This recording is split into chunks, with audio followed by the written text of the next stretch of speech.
Welcome to Winterthur. My name's Mike Gray, I'm a pastor here, and here I am with another one of those Moravian readings. Today I want to have a look at the Moravians' watchword for the week instead of one of their daily readings. They put it up yesterday, and it caught my eye, and I think there's something that we should pay attention to. Here it is. Sunday, August 23rd, my birthday, by the way, 2020. Do not be conformed to this world, but be transformed by the renewing of your minds, so that you may discern what is the will of God, what is good and acceptable and perfect.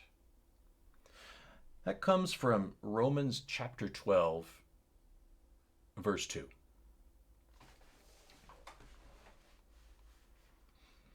Do not be conformed to this world. Conformism is a problem. Running with the running with the crowd, swimming with the stream, keeping up with the Joneses, doing whatever we do because, hey, that's what everybody else is doing, so why shouldn't I? And even more, I think more insidious are the things where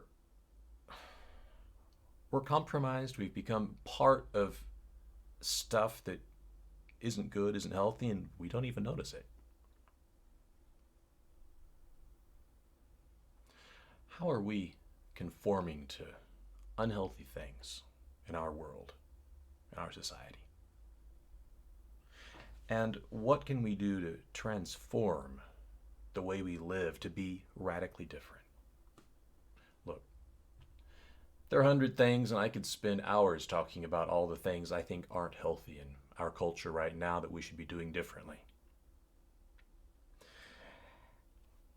There's just one that seems particularly important to me this morning. By the way, Monday, August 24th, 2020. After watching an online TED's talk that I'm going to link to at the end of this video. And it's something that ties in, let's say, negatively to the very last part of what Paul wrote. So that you may discern the will of God, what is good and acceptable and perfect. And the thing that really jumps out at me is how Paul is talking about hooking into the good stuff, paying attention to the things that are truly positive. By the way, when you go through Paul's writings, that's a topic that you see more often than I've ever really thought about much in the past. Paul's saying, hey, pay attention to the good stuff. Cultivate things that are healthy, things that are good and acceptable and perfect.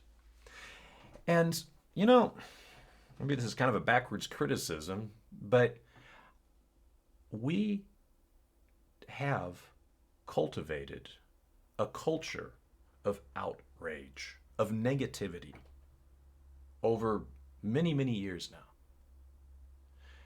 But something that has become particularly prevalent in the current political climate, also in reaction to the COVID-19 situation that we're all struggling with.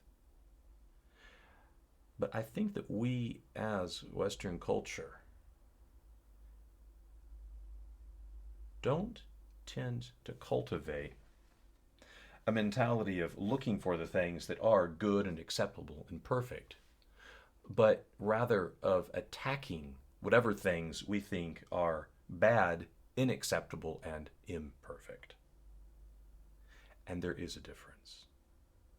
It is so much easier to criticize the things we don't like than to provide a real alternative, than to praise things that we do like.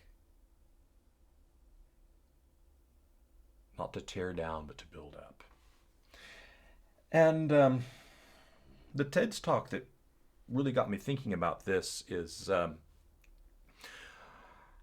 A woman speaking of her experience working as a veterinarian. If you know anything about me, you know about my passion for our dogs and for animals in general.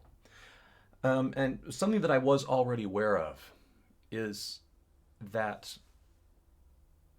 veterinarians have worse mental health than just about any other profession out there in contemporary society. And there are a lot of reasons for that. But the most central reason has to do with the way we as clients treat them. Now, if you're sitting here thinking, well, I don't have an animal, I'm not an animal person, so this definitely isn't my issue today, maybe just think about some of the negativity in your life and the way you interact with other people that you share your world with. In my case, as I listen to the TED Talk, and again, let me underscore, I am already aware of the things that the veterinarian is talking about. I am very aware of how prevalent suicides are among veterinary practitioners. What did come to mind is how, well, some time ago, I wrote, well, it was actually a 4-star review that I gave to a veterinarian on Google. And my Google review consisted mostly of praise of this particular veterinarian's professionality, their work, their office, a lot of good things. What I criticized was, you might say, their bedside manner. That I think it's important to be able to have a good rapport with the person you're working with, and that I just hadn't felt that coming from this vet.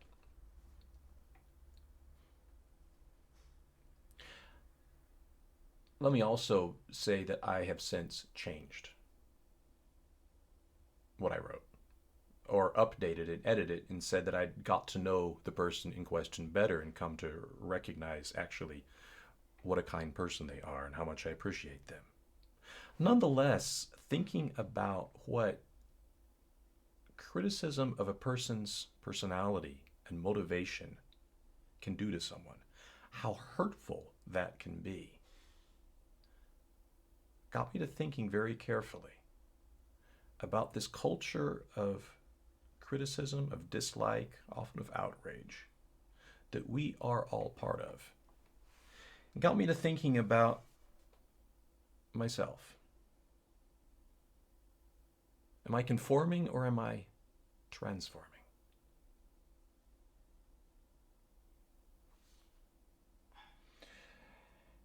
Here's the prayer, not for the week, but for today. God, in our weakness, we fail to come to you when we need you most.